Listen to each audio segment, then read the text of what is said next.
How to make better videos online. I've been asked a lot of times how to do this, and I want to make a short video on it. This is specifically focused towards my fellow coaches and mindfulness teachers in the area. Sometimes it can be kind of stressful to be on video, so in this video I'm going to teach you how to let that go. There are a couple of things, so I'm going to start right from the top.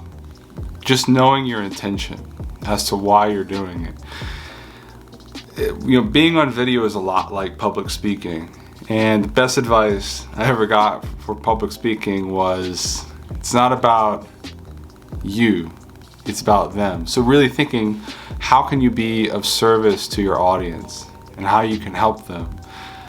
The next best tip that I have is to just speak as if you're speaking to one person. And now this is kind of contrary to the last one, right? Speaking to an audience. But when you're speaking on video, you actually just have one person watching at the same time.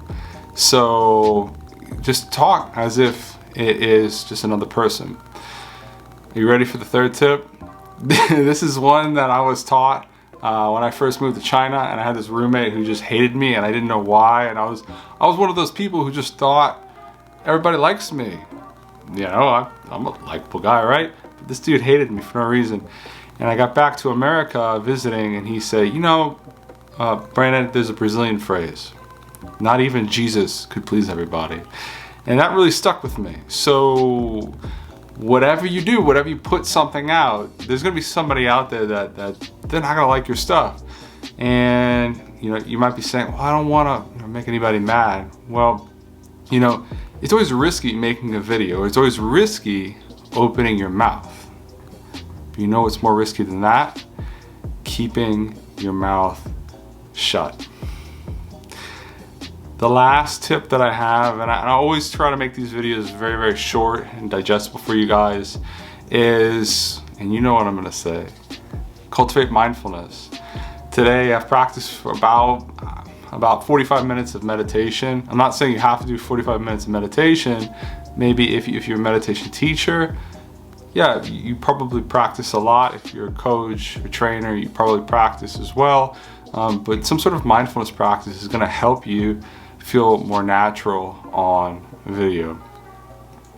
And a bonus. Are you ready for the bonus?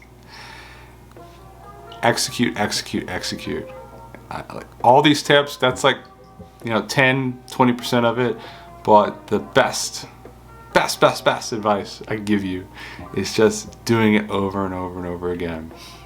So I hope it's helpful, and I hope to see you guys more on video. And as always, I'll see you in the next one. Adios.